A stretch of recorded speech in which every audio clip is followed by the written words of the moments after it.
সবাইকে সালাম দিয়ে সুন্দর এবং সংক্ষেপে প্রাঞ্জল ভাষায় শুরু করবেন।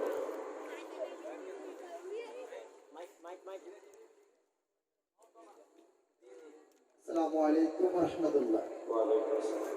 আমার নাম মোহাম্মদ আজাদ। আমার প্রশ্ন, অনেকে দাবি করে যে আমার শরীরে অমুক অমুক বাবার সবার হয়, যার ফলে তারা অলি আল্লাহর নামে মাজার ও আসন বানিয়ে তথায় হাজিরার নামে সাধারণ মুসলমান হতে টাকা হাতিয়ে নেয়। এখন আমার প্রশ্ন, স্বপ্নে পাওয়া উক্ত আজগুবি মাজার জিয়ারত এবং তাদের থেকে হাজিরা নেওয়া জায়েজ আছে কিনা বললেন উপকৃত হবে। আসসালামু আলাইকুম। প্রশ্নকারীকে ধন্যবাদ।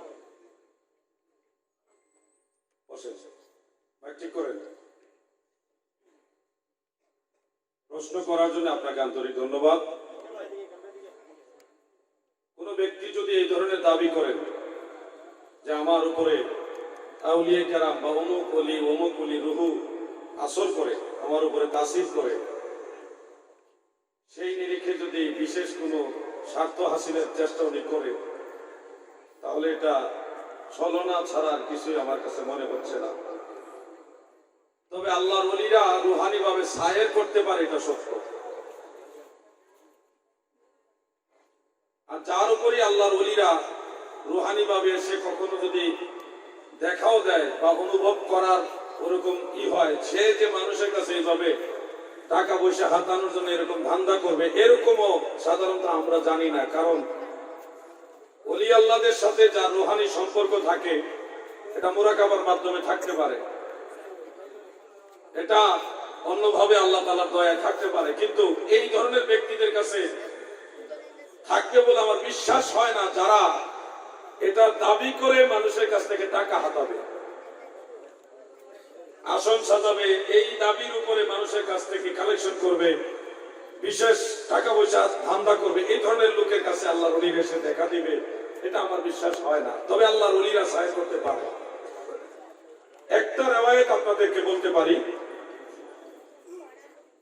বুখারী শরীফের প্রাচীনতম সরাহ ফাতহুল বারী, ইমাম ইবনে রজব হাম্বলী রাহমাতুল্লাহ আলাইহির লেখা, যেটা একটা আছে ইমামে আসকালানী, ওটা না, ফাতহুল বারী ইবনে রজব, সেই কিতাবের মধ্যে একটা হাদিস। এছাড়াও এই হাদিসটা ইমাম বুখারী রাহমাতুল্লাহ আলাইহির উস্তাদ ইমাম মুহাম্মদ ইবনে সাআদ রাহমাতুল্লাহ আলাইহির তাবাকাতুল কুবরার মধ্যে সনদ সহকারে উল্লেখ আছে। একাধিক সূত্রে অনেকগুলি রিওয়ায়াত এই ব্যাপারে বর্ণিত আছে। একটা হলো আন আবি হুরায়রা রাদিয়াল্লাহু আনহু قال قال رسول الله صلى الله عليه وسلم إن أرواح المؤمنين مرسلة تذهبون حيث شاءت। হযরত আবু হুরায়রা রাদিয়াল্লাহু আনহু তিনি বর্ণনা করেছেন, আমাদের দয়াল নবী রাসূল আকরাম সাল্লাল্লাহু আলাইহি ওয়া আলিহি ওয়াসাল্লাম ইরশাদ করেছেন, ইন্না নিশ্চয় আরওয়াহুল মুমিনিন, মুমিনদের রূহ সমূহ, এই মুমিন বলতে মুমিনে কামিল যারা, তাদের কথা বলা হচ্ছে, মুরসালাতুন তাযহাবুনা হাইসু শাআত, এই রূহগুলি আল্লাহর তরফ থেকে প্রেরিত হয় এবং যেখানে খুশি ওইখানে তারা ভ্রমণ করেন, সায়ের করেন। সুবহানাল্লাহ বলুন। এটা সরাসরি হাদিসে রাসূল, একেবারে সনদ সহকারে। আরো অনেকগুলি রিওয়ায়াত আছে, আপনারা এই ইলমে গায়ব ও হাজির নাজির বইটার মধ্যে এই সবগুলি হাদিস একসাথে পেয়ে যাবেন। ইমাম মোল্লা আলী কারি রাহিমাহুল্লাহ মেরকাতের মধ্যে তিনি একটা ইবারত বলেছেন, যেটা আরো সুন্দর বলেছেন কাজী সানাউল্লাহ ফানিফাতি রাহমাতুল্লাহ আলাইহি তাফসীরে মাজহারির প্রথম খণ্ডে 69 পৃষ্ঠার মধ্যে, পৃষ্ঠা নাম্বার হয়তো ছাপার বেশ কম হলে আপনারা মিল পাবেন না, সূরা বাকারার 154 নং আয়াতের তাফসীরের মধ্যে উল্লেখ আছে। আমি আরো সহজ করে বলি, ওয়ালা তাকুলু লিমান ইউকতালু ফি সাবিলিল্লাহি আমওয়াত, এই আয়াতের তাফসীরের মধ্যে আপনারা পাবেন। সেখানে শুহাদায়ে কেরামের আরওয়াহ এবং আউলিয়ায়ে কেরামের আরওয়াহ, দুই শ্রেণীর ব্যক্তিদের রূহ সম্পর্কেই আল্লামা কাজী সানাউল্লাহ ফানিবাদী এই বর্ণনাটা উল্লেখ করেছেন। ইন্নাল্লাহ তাআলা ইয়াতি লিআরওয়াহিহিমুল কুওয়াতুল আজসাদ ফায়াযহাবুনা মিনাল আরদি ওয়াস সামাই ওয়াল জান্নাহ হাইসু ইউশাউনা। নিশ্চয় আল্লাহ তাআলা শুহাদায়ে কেরামের রূহকে, আর একটু নিচে লিখেছেন আউলিয়া কেরামের রূহ সমূহকে এমন একটা নূরানি শক্তিশালী অদৃশ্য আমাদের দৃষ্টির অগোচরে থাকে এরকম একটা শক্তিশালী বা একাধিক আজসাম নূরানি দেহ দান করে, সে আল্লাহ প্রদত্ত নূরানি দেহগুলি দিয়ে তারা আল্লাহর এই দুনিয়ায় আসমানে এমনকি জান্নাতেও যেখানে খুশি ওখানে সায়ের করতে পারে। সুবহানাল্লাহ। এই যে নূরানি দেহ, এটাকে গাউসে পাক আব্দুল কাদের জিলানী রাহিমাহুল্লাহ তিনি বলতেন তিফলুল মাআনি। আর হযরত মুজাদ্দিদ আল ফিসানি রাহমাতুল্লাহ আলাইহি তিনি আরেকটা নাম দিয়েছেন ওয়াজুবাহুল্লাহ। এই ধরনের এই দৃষ্টিতে এদিকে তাকাও, এই দৃষ্টিতে আল্লাহর ওলিরা ইন্তেকালের পরে রূহানি ভাবে সায়ের করতে পারে, আল্লাহ প্রদত্ত ক্ষমতায় যেখানে খুশি ওখানে যাইতে পারে, এটা সত্য এবং সম্ভব, এটা সঠিক। কিন্তু কেউ যদি বলে আমার কাছে গাউসে পাক আসছে, খাজা গরিবের নওয়াজ আমার ভিতরে ঢুকছে, সেই দাবি করে নিজে আসন পাতিয়ে এই উপলক্ষে মানুষের কাছ থেকে কালেকশন করে, আমার কাছে মনে হচ্ছে ডাল মে কুছ কালা হয়। আপনারা বুঝে শুনে সামনে কদম ফেলবেন। সত্য কথাগুলি বললাম, কারো খুশির জন্য না, কারো বেজারের জন্য না। আমি আমার দয়ার নবীকে ভালোবাসি, আমি আল্লাহকে ভয় করি, আল্লাহর ওলিদের কি ক্ষমতা আছে এটাও বললাম। আর কারো কাছে যদি আল্লাহর ওলিরা এসে কোনোভাবে কোনো সিস্টেমে আল্লাহ তাআলার দয়ায় যদি দেখাও দেয় রুহানি ভাবে, সে কখনো এইভাবে বাজাইরা প্রচার করবে বলে আমার বিশ্বাসই হয় না। বুঝার তো বলেন। পরবর্তী প্রশ্ন। আসসালামু আলাইকুম। আমার একটা প্রশ্ন আছে। আজকে দিনে আমি 11টায় এটিএন একটা প্রোগ্রাম শুনছি, একজন আমার বলতেছে কি একটা গাড়ি বলল পরে যখন ইমাম সাহেব সূরা পড়বে তখন আলহামদুলিল্লাহ পড়তে হবে, না নামাজ হবে। আর দিনেরা হলো কি তারা বিনামাজ 1 রাকাত পড়লে হবে। প্রথম প্রশ্নটা শেষের কথা আমি বুঝিনি। প্রথম হইল ইমামের পিছনে যখন নিয়ত করবো বেহতার ইমাম ফরজ নামাজে ইমামের পিছনে যখন 1 রাকাত করবো তখন আলহামদুলিল্লাহ নাকি না পড়লে নামাজ হবে না। আচ্ছা, ধন্যবাদ। একটাই প্রশ্ন থাকবে। আচ্ছা, ধন্যবাদ। আল্লাহ আপনার হায়াত দারাজ করুন। আমার মনে হয় এই প্রশ্নটা এই জামানায় খুব বেশি দরকার। যুবক ভাইরা, আপনাদের দরকার আছে কি? কিছু ভাইরা আছে হয়তো বলবো, হুজুর আমি তো নামাজই পড়ি না, আমার কি আর দরকার লাগে? নামাজ পড়তে হবে কিনা আপনাদের? সবার জন্য নামাজ পড়া ফরজ। প্রত্যেক মুমিন মুমিনা সবার জন্য নামাজ পড়া ফরজ। ইমামের পিছনে মুসল্লিরা সূরা ফাতিহা পড়া লাগবে না, আমার ফতোয়া নয়, আল্লাহ রাসূল সাল্লাল্লাহু আলাইহি সাল্লাম বলেছেন। আমি দুইটা হাদিস বলি, তাহলে আপনারা বিষয়টা পরিষ্কার বুঝতে পারবেন।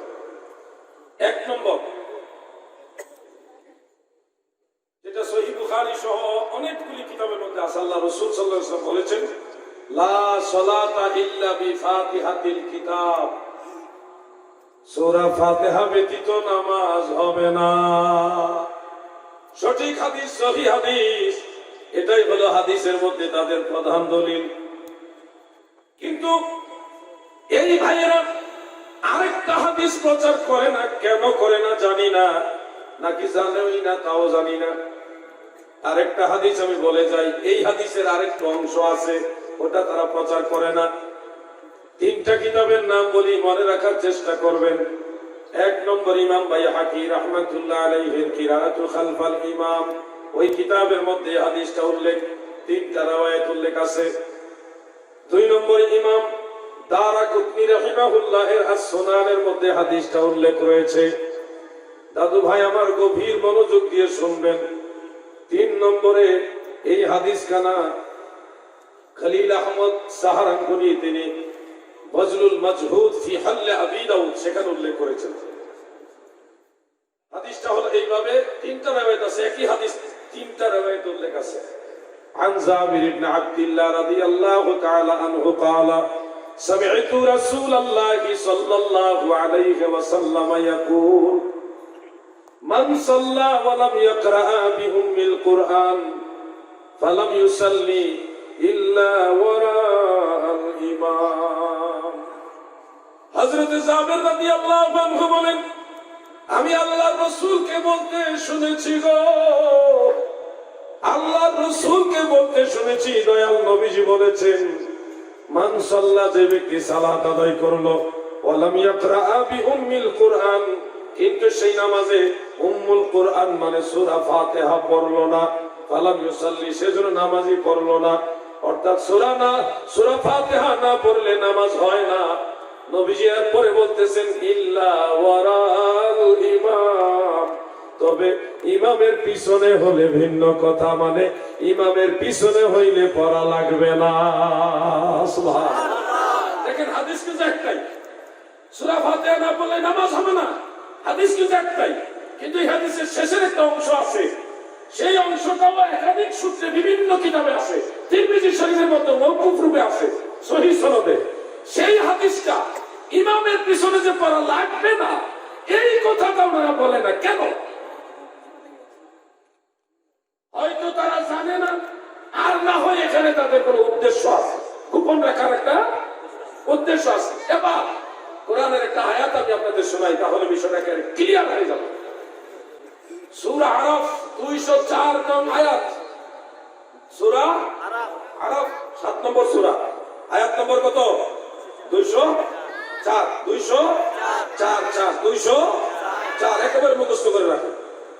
আল্লাহ তাআলা সেখানে বলেছেন وَإِذَا قُرِئَ الْقُرْآنُ فَاسْتَمِعُوا لَهُ وَأَنصِتُوا لَعَلَّكُمْ تُرْحَمُونَ, আর যখন কোরআন পাঠ করা হয় তোমরা মনোযোগ দিয়ে শোনো এবং চুপ থাকো, যেন তোমরা আল্লাহর রহমত লাভ করতে পারো। খুলে দেখতে পারেন, নগদে খুলে, একেবারে নগদে করতে পারেন। আমি একেবারে দেখাই দিই, খুলেন ভাই না, সূরা আরাফ 7 নম্বর সূরা খুলে 204 নম্বর আয়াত আপনি দেখেন, নগদে চেক করে নেন, কারণ এই জামানাটা একটা ভয়ঙ্কর জামানা।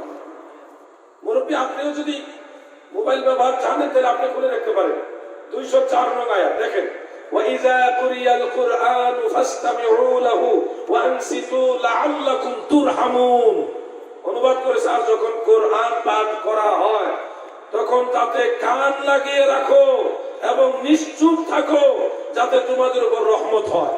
অনুবাদ আছে এইভাবে, আপনি নিজেও দেখতে পারেন। সাহাবায়ে কেরামের মধ্যে ইজমা হয়েছে, ইজমা মানে ঐক্যমত, সব সাহাবারা এই ব্যাপারে একমত হয়েছে। তাফসীরে মাযহারিতে পাবেন, তাফসীরে কুরতুবীর মধ্যে উল্লেখ, সমস্ত মুফাসসিরিনরা এই ব্যাপারে ইত্তেফাক হয়েছে, ঐক্যমত হয়েছে। আর ইমাম আহমদ বিন হাম্বল তিনি বলেছেন, মাযহারিতে উল্লেখ আছে, আহলে ইলম যারা সবাই এই ব্যাপারে একমত, যখন ইমাম সাহেব নামাজের মধ্যে কোরআন পাঠ করে, সূরা ফাতিহা হোক আর কোরআনের যে কোনো সূরা কেরাত হোক, আল্লাহ বলেন ইমাম যখন কোরআন পাঠ করবে তখন তোমরা মনোযোগ দিয়ে শুনবে এবং চুপ থাকবে। এই হুকুমটা কার? আল্লাহ। শুনে বলেন কার? আল্লাহ। এবার সিদ্ধান্ত আপনি নেবেন। আল্লাহ কি বলছে এরকম যে জোরে আয়াত যখন পড়বে, জোরে তেলাওয়াত করলে চুপচাপ থাকো, আর আস্তে বললে পড়ো, এরকম তো বলেন। আল্লাহ ঢালাও মতলকান বলেছে, ইমাম যখন পড়বে তোমরা চুপ থাকো। আর হাদিসের মধ্যে নবীজি ফায়সালা দিয়েছেন, মান কানা লাহুল ইমাম ফাকিরাতুহু লাহুল কিরাত। এটা একেবারে একাধিক সূত্রে আমার জানা মতে এই হাদিসটা 7 জন সাহাবী থেকে বর্ণিত আছে। কয়জন? 7 জন সাহাবী, এর মধ্যে একজন সাহাবী থেকে এই হাদিসটা জয়ীফ সনদে আছে, আর বাকি 6টা সূত্রই হলো সহিহ। আফসোস হলো এই লামাযহাবীরা ওই একটা যে জয়ীফ সূত্র আছে ওটাই প্রচার করে, আরো যে 6টা সূত্র আছে সহিহ ওটা প্রচারই করে না, বলেই না। কেন? হয়তো জানেই না, আর না হয় তাদের উদ্দেশ্য বাস্তবায়নের জন্য সত্য গোপন করে রাখে।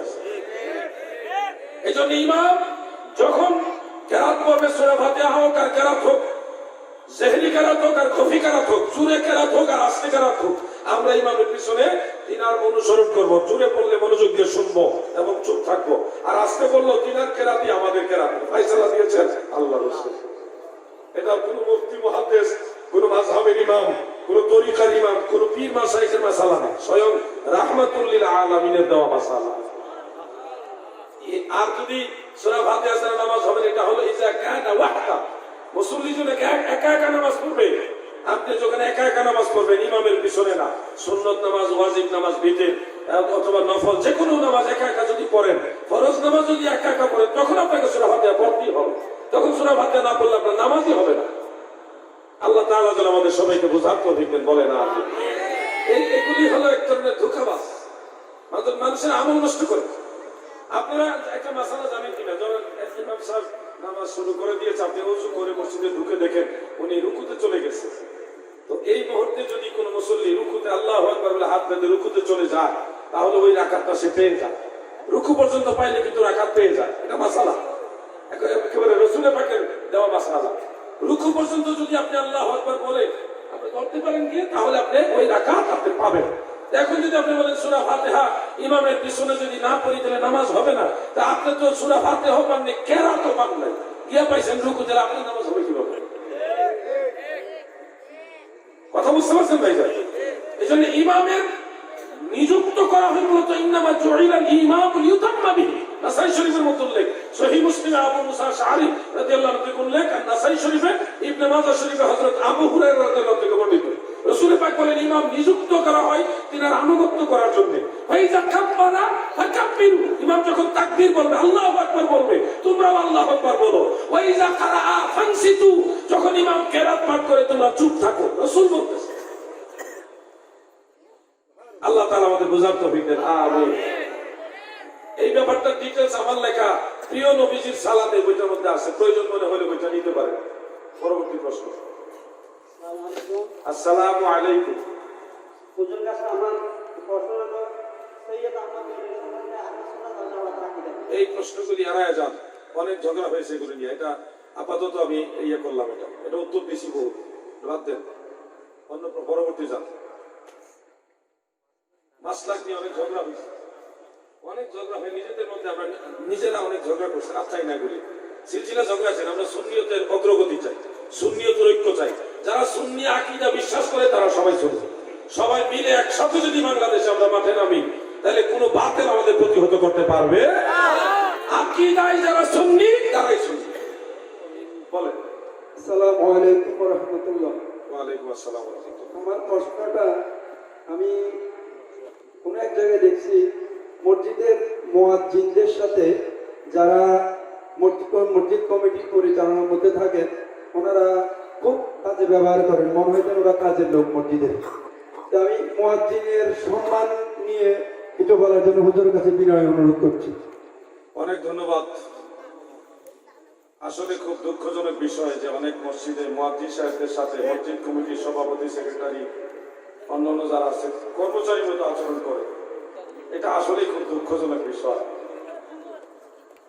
মুয়াজ্জিন তিরমিজির মধ্যে উল্লেখ, একজন মুয়াজ্জিন যদি একটানা 7 বছর আযান দেয়, আরেকটা রাওয়ায়াত আছে 12 বছর যদি মুয়াজ্জিন আযান দেয়, সে নিশ্চিত জান্নাতে তো যাবেই, এবং হাসরের ময়দানে আল্লাহ পাক তার চেহারাটা সমস্ত মানুষকে দেখানোর জন্য তার ঘাড় উঁচু করে দিবে আল্লাহ তার মাথাটা উঁচু করে দিবেন, এবং সব মানুষ দেখে বুঝবে এই লোকটা পৃথিবীতে নামাজের জন্য আযান দিয়েছে। মারহাবা বলেন। মুয়াজ্জিনের এত সুমহান মর্যাদা আল্লাহ দিয়েছে, আল্লাহ রাসূল দিয়েছে। এই ধরনের আচরণ কখনো কেন করবেন না। মুয়াজ্জিন ফজরের সময় আযান দেয়, অনেকের আযানের আওয়াজ শুনে নামাজের জন্য আসা, ঘুম যে এটা দূর হয়ে নামাজের চেতনা জাগ্রত হয়। মুয়াজ্জিন হিসেবে হযরত বেলাল রাদিয়াল্লাহু আনহুকে আল্লাহ রাসূল কাবা ঘরের ছাদে উঠেছে। নবীজি বলেছেন, বেলাল তুমি আমার আগে জান্নাতে প্রবেশ করবে। মিশকাত শরীফের মধ্যে 583 পৃষ্ঠায় হাদিসটা আছে। বেলাল বলতেছে, ইয়া রাসূলুল্লাহ কিভাবে আমি আপনার আগে যাব? কারণ নবীজি সব নবীদের নবী, রাসূলদের নবী, ফেরেশতাদের নবী, কুল কায়নাতের নবী, রাহমাতুল লিল আলামিন। নবীজির আগে হযরত বেলাল জান্নাতে যাবে। নবীর মুয়াজ্জিন, মসজিদ নববীর মুয়াজ্জিন, নবীর আগে জান্নাতে যাবে। বেলাল বলতেছে, নবী গো কিভাবে সম্ভব? নবীজি বললেন, বেলাল আমি রাসূল যে উটের উপরে বসে জান্নাতে প্রবেশ করব, সেই উটের নাকের রশিটা লাগামটা তুমি বেলালের হাতে থাকবে। তুমি বিলাল, আমি রাসূলের বুটের রশি টানতে টানতে আমার আগে আগেই জান্নাতে প্রবেশ করবা।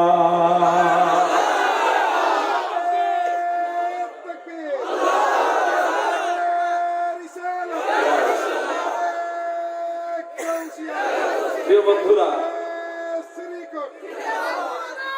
এই জন্য মুয়াজ্জিন ওনার মর্যাদা অনেক অনেক সম্মানিত একজন ব্যক্তি।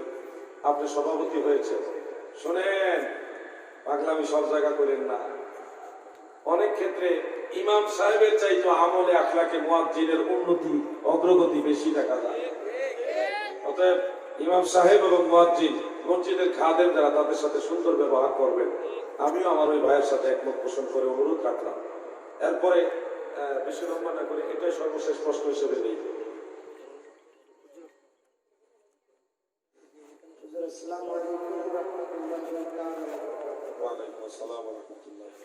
বর্তমানে আমাদের দেশের মধ্যে জাতির পিতা বঙ্গবন্ধু শেখ মুজিবুর রহমান এই বিষয়টা রাজনৈতিকভাবে নিষিদ্ধ প্রশ্ন করা, রাষ্ট্রীয় ভাবে নিষিদ্ধ, প্রশাসনিকভাবে নিষিদ্ধ। এটা প্রশ্ন করবেন না, এটা রাজনৈতিক এবং রাষ্ট্রীয় বিষয়ের সাথে জড়িত। প্রশাসনিকভাবে নিষেধ, এই ব্যাপারে আলোচনা করা। আপনারা কষ্ট নেবেন না, এই ব্যাপারে আমাদের বক্তব্য আমরা আগেই ক্লিয়ার করছি। এই রাজনৈতিক, যেহেতু বর্তমানে বিষয়টা রাজনৈতিক হয়ে গেছে এবং রাষ্ট্রীয় পর্যায়ে চলে গেছে, এই জন্য এই বিষয়গুলো আপাতত কোনো ওয়াজ মাহফিল আলোচনা করার জন্য নিষেধ করা হয়েছে। আর আমাদের বক্তব্য কি, এটা আমরা আগেই জানাই দিয়েছি। আমরা এই ব্যাপারে কোনো কথা বলতে আপাতত চাই না। আমরা কি আর সরাসরি প্রশ্ন নিব না কাগজটা নিব?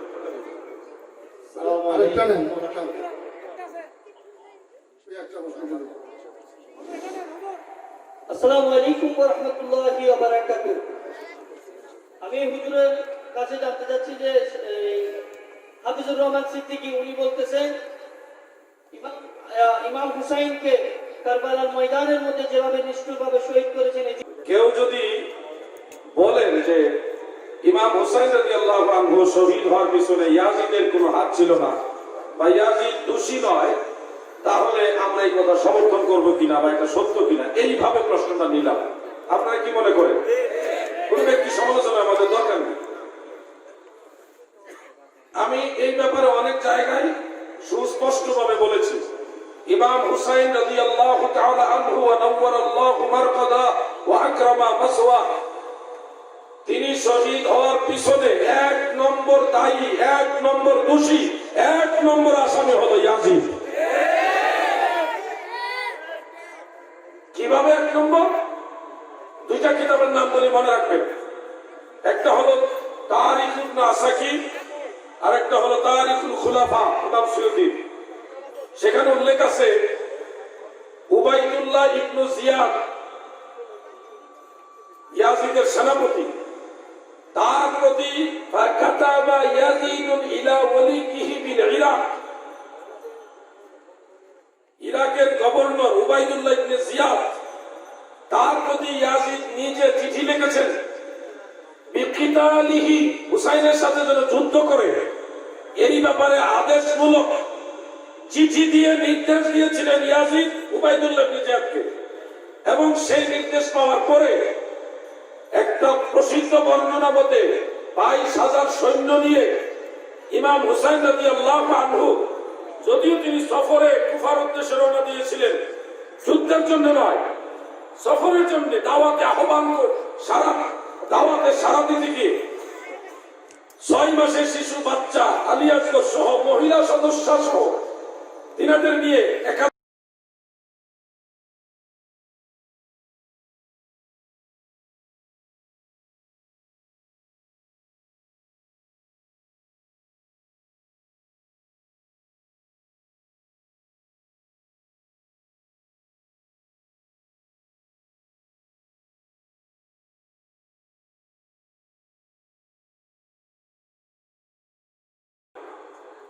একটা পর্যায়ে সেই নির্দেশ বাস্তবায়ন করতে গিয়ে ইবনে জিয়াদের নির্দেশনায়, ইয়াজিদের চিঠির নির্দেশনায়, সীমার কর্তৃক অথবা যেভাবে যার মাধ্যমে হোক ইমাম হুসাইন শহীদ হয়েছে। ইমাম হুসাইন শহীদ হয়েছেন, এখানে তার কোনো মিথ্যা নাই। উনি তো আত্মহত্যা করেননি, ওনাকে শহীদ করা হয়েছে, এটা তো সত্য। শহীদ যারা করেছেন তারা ইয়াজিদের লোক, এটাও সত্য। এবং ইয়াজিদ ইমাম হুসাইনের সাথে যেন যুদ্ধ করে এই ব্যাপারে চিঠি দিয়েছেন, এটাও সত্য। এবার আপনার একটা প্রশ্নের উত্তর দিবেন, আমি বিষয়টা বুঝায় বলার চেষ্টা করি। ধরেন এক জায়গায় কতগুলি ছেলে সামনে একটা বিষয় নিয়ে কথা কাটাকাটি হচ্ছে, ঝগড়া হচ্ছে।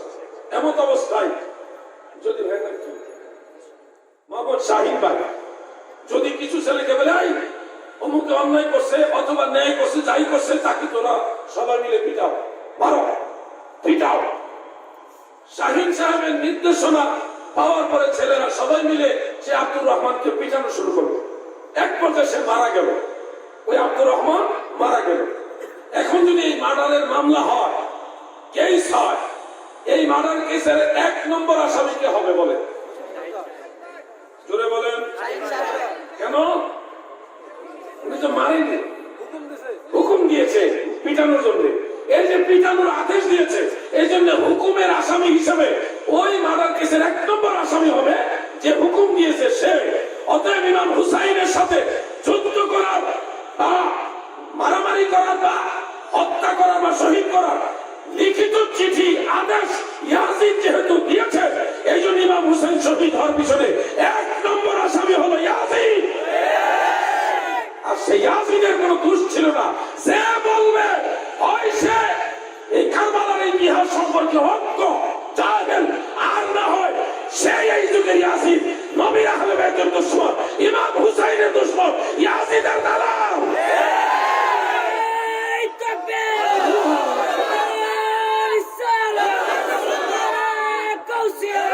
আপনারা সহজে বুঝবেন। আমি এই ব্যাপারে একটা জবাব দিয়েছিলাম জেলে যাওয়ার আগে।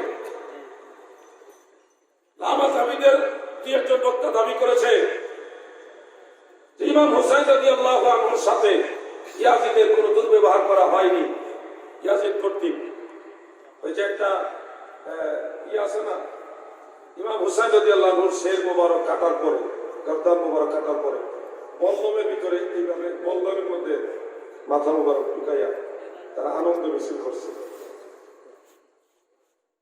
আর এই জেসের মোবারক, শরীর মোবারক মাটির মধ্যে শোয় 70টা উট, বর্ণনা ভিন্নতা আছে।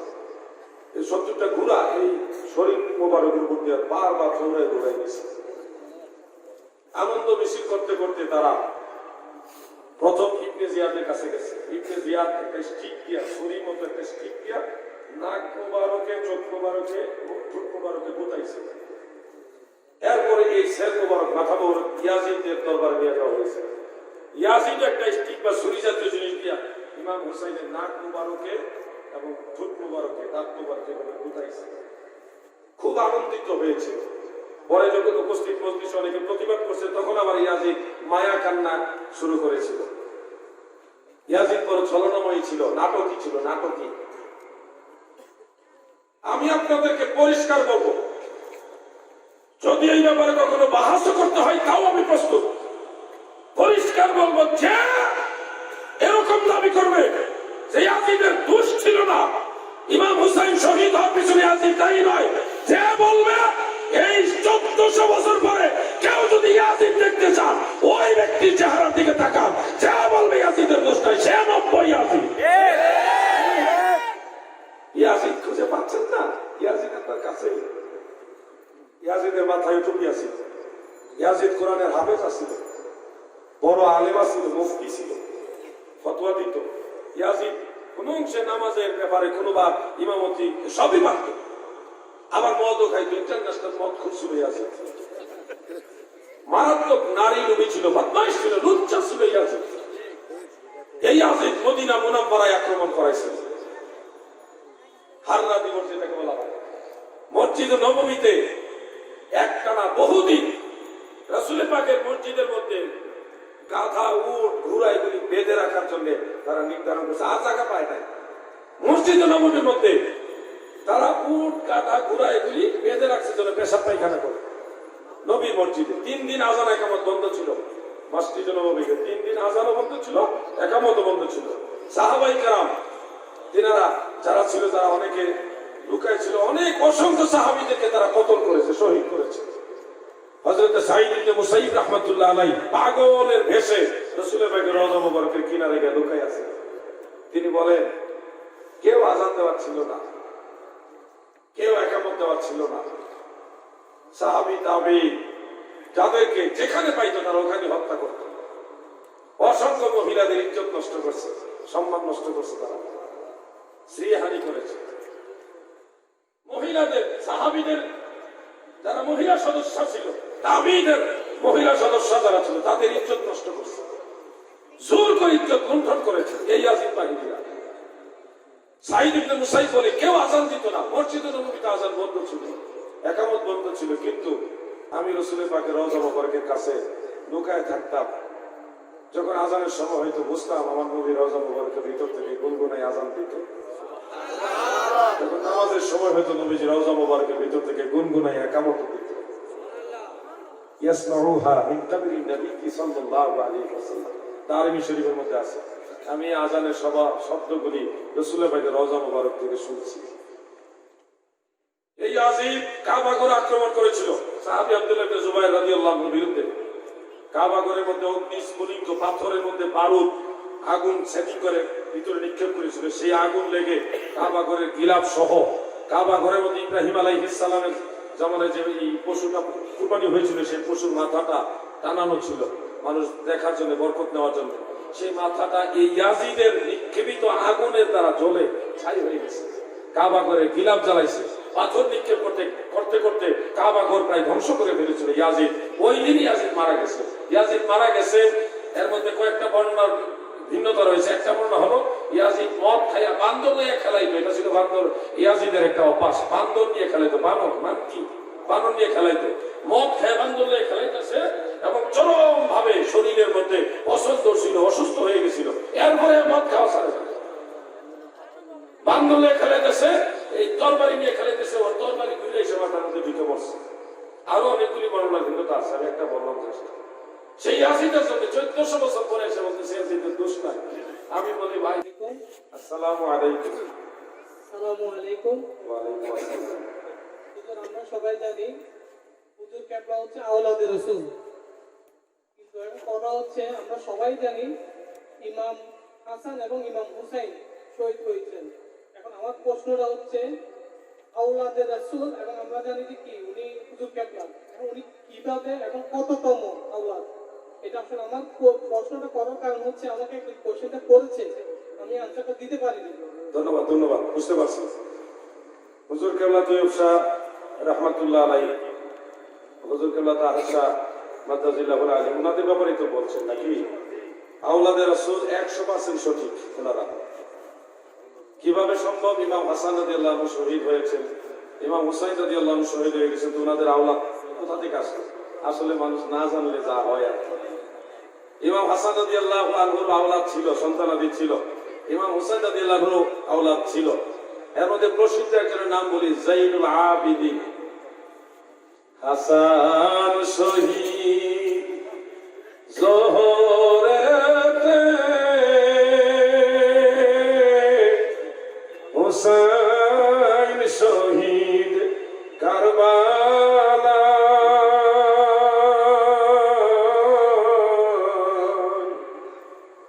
জয়নাল আবদিন বন্দী হইল ইয়াজিদের জেলখানায়। যাইনুল আবিদিন রাদিয়াল্লাহু আনহু, তিনি কিন্তু ছিল, ওনার আওলাদ ছিল ইমাম মুহাম্মদ বাকির রাহমাতুল্লাহ আলাইহি, তিনার আওলাদ ইমাম জাফর সাদিক রাহমাতুল্লাহ আলাইহি। এইভাবে সিলসিলা আছে, কার ছেলে কে, কার ছেলে কে, সিলসিলা আছে।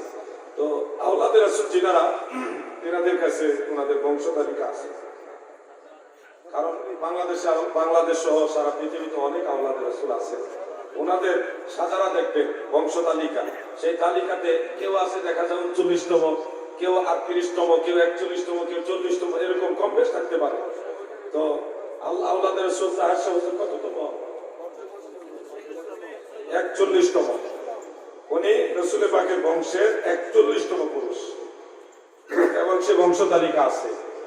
আসলে না জানলে যা হয় আর কি। হযরত আলী রাদিয়াল্লাহু আনহুর বংশধর আছে। ইমাম হাসান এবং হুসাইন ছাড়াও হযরত আলী রাদিয়াল্লাহু আনহু আরো আওলাদ আছে। হযরত ফাতেমা জাহরা রাদিয়াল্লাহু তাআলা আনহা ইন্তেকাল করার পরে মাওলায়ে কায়নাত আলী কাররামাল্লাহু ওয়াজহাহু তিনি আরো 3টা বিবাহ করেছিলেন। তো ওনাদের আওলাদ আছে। ইমাম হাসান রাদিয়াল্লাহু আনহু একাধিক বিবাহ করেছেন, ওনাদের আওলাদ আছে। ইমাম হুসাইন রাদিয়াল্লাহু আনহুর আওলাদ আছে। তো এইগুলি জানতে হবে, না জানলে এরকম একটা সমস্যা হইতেই পারে। আমি ওই ভাইকে বলবো আপনি জেনে নেবেন। একটা সূত্র শুধু বললাম বুঝার জন্য যে ইমাম হুসাইন রাদিয়াল্লাহু আনহুর আওলাদ হিসেবে যাইনুল আবেদিনের নাম নারী পুরুষ সব মুসলমানেরা জানে। আপনারা জানেন না? কথা বলেন না, জানেন না? কারবালার ময়দানে উনি শহীদ হননি, বাকি সবাই শহীদ হয়েছে পুরুষ সদস্য দ্বারা। এবং শহীদ না হওয়ার পিছনে কারণ ছিল উনি অসুস্থ ছিলেন। অসুস্থ দেখে ওনাকে আর শহীদ করেনি। এই আল্লাহ রসুলের আওলাদের ওই 72 কাফেলার মধ্যে একজন টিকে গেল পুরুষ। আল্লাহ আমাদের বোঝাতে করতেন। আমি আমাদের মাহফিলের যিনি সদারতে আছেন উস্তাদুল উলামা ওয়াল ফুকাহা ওয়াল মুহাদ্দিসিন হযরতুল আল্লামা আলহাজ মোহাম্মদ মদিউল আলম রিজভী মাদ্রাসাতুল আলী মাদ্রাসা ইসলামিয়া সুন্নিয়া ফাজিল মাদ্রাসার সুনামধন্য প্রিন্সিপাল হুজুর, তিনি আপনাদেরকে নিয়ে দোয়া পরিচালনা করবেন। আমি আপনাদের